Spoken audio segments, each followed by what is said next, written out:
Assalamualaikum warahmatullahi wabarakatuh.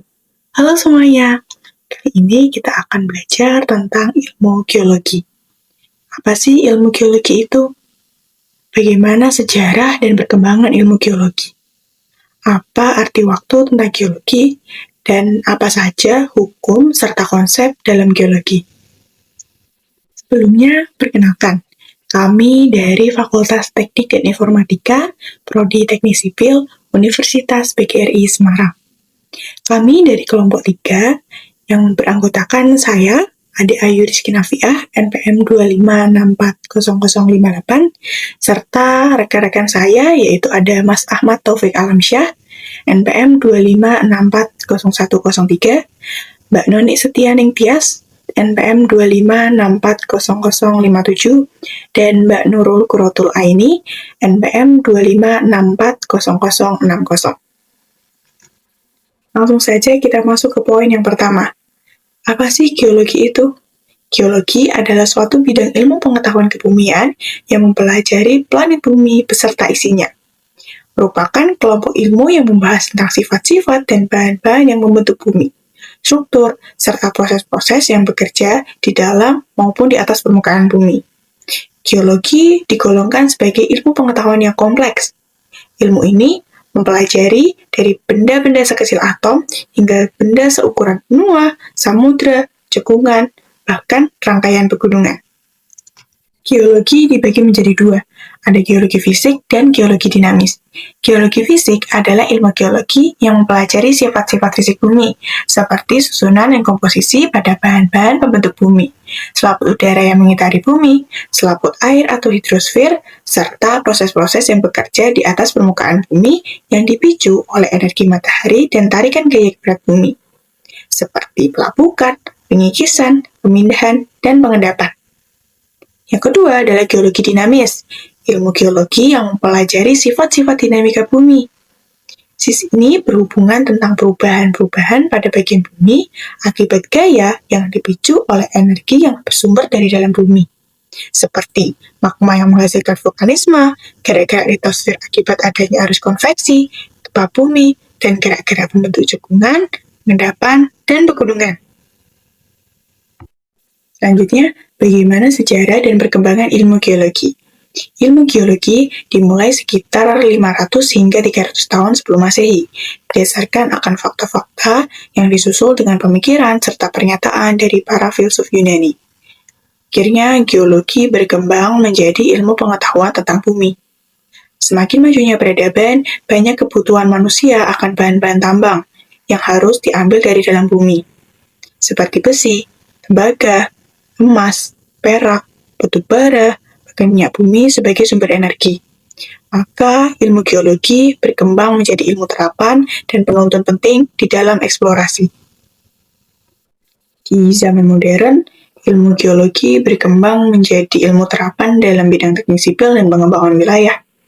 Bangunan-bangunan sipil seperti waduk, jembatan, jalan, bendungan, itu membutuhkan data geologi karena harus dibangun di atas permukaan bumi. Nah, semakin banyaknya penghuni bumi juga, semakin luaslah ke wilayah-wilayah yang rumit, sehingga perlu ilmu geologi yang lebih lengkap dan lebih teliti. Selain itu juga, ilmu geologi digunakan untuk mencegah dan menanggulangi terjadinya bencana lingkungan. Untuk poin selanjutnya akan dijelaskan oleh rekan saya, Mas Ahmad Taufik. Di sini saya akan melanjutkan presentasi dari rekan saya, arti waktu dalam geologi. Sebagai landasan prinsip untuk dapat mempelajari ilmu geologi adalah kita harus menganggap bumi ini sebagai suatu benda yang secara dinamis berubah sepanjang masa, setiap saat dan setiap detik. Maka salah satu segi yang khas dalam geologi dibandingkan dengan ilmu lainnya adalah yang menyangkut masalah waktu. James Hutton sebagai ilmu alam yang kemudian dianggap sebagai bapak dari ilmu geologi modern, yang pada tahun 1785 untuk pertama kalinya mengeluarkan suatu pernyataan yang sekarang ini dikenal sebagai Doctrine of Uniformitarianism. Status geologi modern ini kemudian dikenal sebagai Huttonian Revolution. Dibagi menjadi 3, yaitu bahwa proses-proses alam yang sekarang ini menyebabkan perubahan pada permukaan bumi juga telah bekerja sepanjang umur dari bumi ini. Dengan perkataan lain, apa yang kita lihat, kita amati yang terjadi di bumi sekarang ini juga berlangsung di masa lampau.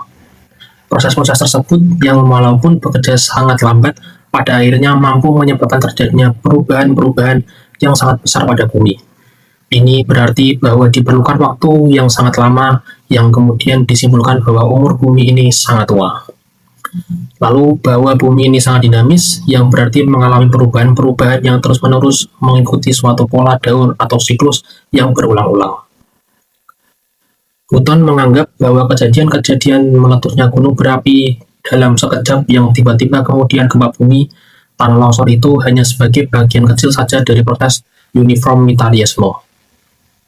Penerapan yang nyata dari doktrin ini adalah sisa-sisa atau jejak-jejak binatang seperti koral, cangkang, kerang, dan lainnya yang kita jumpai sekarang di dalam batuan di pegunungan-pegunungan yang tinggi atau di daratan. Dapat ditafsirkan sebagai bukti bahwa daerah tersebut pernah mengalami suatu genang laut, atau merupakan dasar lautan, mengingat binatang-binatang yang terdapat dalam batuan itu serupa dengan yang kini dijumpai sebagai penghuni lautan. Jadi disinilah arti dari the present is the key to the past. Pada dasarnya, bumi secara konstan berubah dan tidak ada satupun yang terdapat di atas permukaan bumi yang benar-benar bersifat permanen. Sama halnya dengan perhitungan waktu dalam kehidupan manusia, maka dalam mempelajari sejarah bumi juga dipakai suatu jenis penanggalan yang dikenal dengan nama skala waktu geologi. Dua skala waktu yang dipakai untuk mengukur dan menentukan umur bumi yaitu ada dua, yaitu skala waktu relatif dan skala absolut. Untuk skala relatif, skala waktu yaitu skala waktu yang ditentukan berdasarkan atas urutan perlapisan batuan serta evolusi kehidupan organisme. Yang kedua yaitu absolut atau lebih dikenal dengan radiometrik. Itu adalah skala waktu yang ditentukan berdasarkan pelarikan unsur radioaktif dari bebatuan.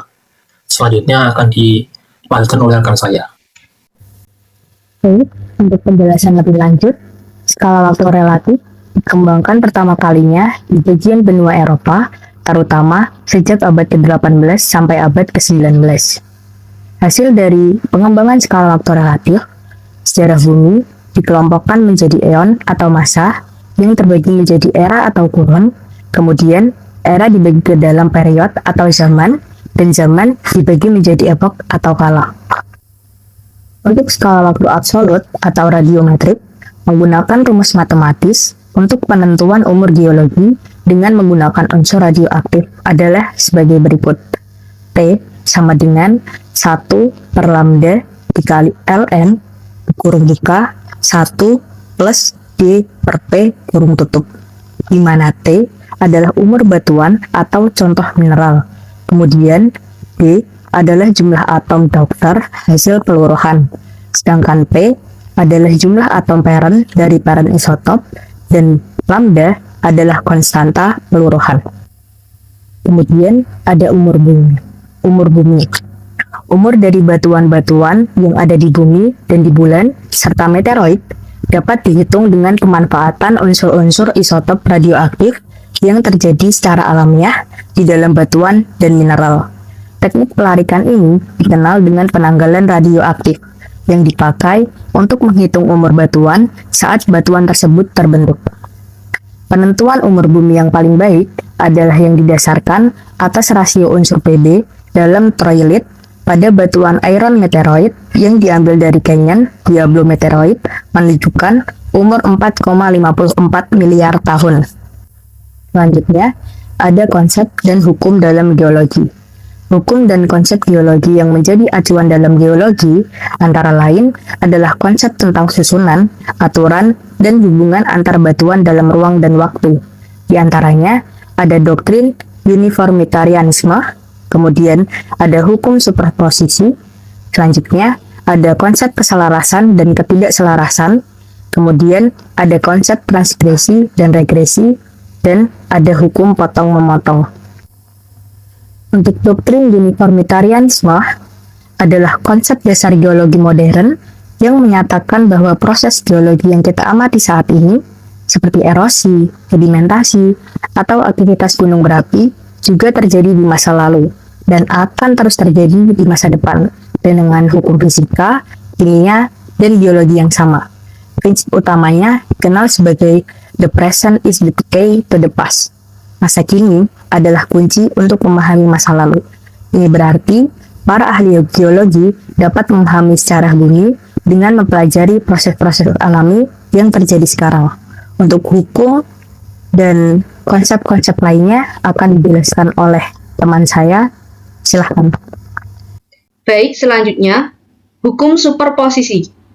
Hukum superposisi adalah prinsip dasar geologi yang menyatakan bahwa dalam urutan lapisan batuan sedimen yang tidak terganggu, lapisan tertua berada di bagian bawah, sementara lapisan termuda berada di bagian atas, karena batuan yang lebih tua diendapkan lebih dulu dan menjadi dasar bagi lapisan yang lebih muda di atasnya.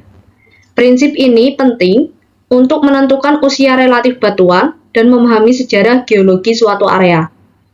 Salah satu tokoh geologi, yaitu Nicholas Steno, tahun 1665 dikenal sebagai orang yang pertama kali memperkenalkan prinsip-prinsip dasar geologi.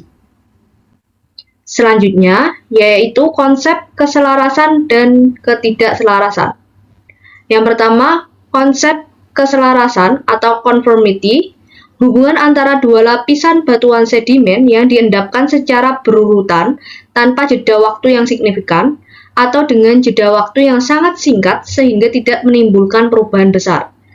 Lapisan batuan di atas dan di bawahnya sejajar dan memiliki karakter yang hampir sama, menunjukkan proses pengendapan yang terus-menerus. Yang kedua, konsep ketidakselarasan atau unconformity. Hubungan antara satu lapis batuan dengan lapis batuan lainnya yang tidak kontinu atau tidak menerus, yang disebabkan oleh adanya rumpang waktu pengendapan. Dari konsep ketidakselarasan tersebut, terdapat 3 jenis. Jenis yang pertama yaitu angular unconformity. Hubungan antara satu lapis batuan atau sekelompok batuan dengan satu batuan lainnya atau kelompok batuan lainnya memiliki hubungan atau kontak yang membentuk sudut. Jenis yang kedua yaitu disconformity, hubungan antara lapisan batuan atau sekelompok batuan dengan lapisan batuan lainnya atau kelompok batuan lainnya dibatasi oleh satu rumpang waktu tertentu, ditandai oleh selang waktu di mana tidak terjadi pengendapan. Jenis yang ketiga, non-conformity, ketidakselarasan yang hubungan antara lapisan batuan atau sekelompok lapisan batuan dengan satuan batuan beku atau metamorf.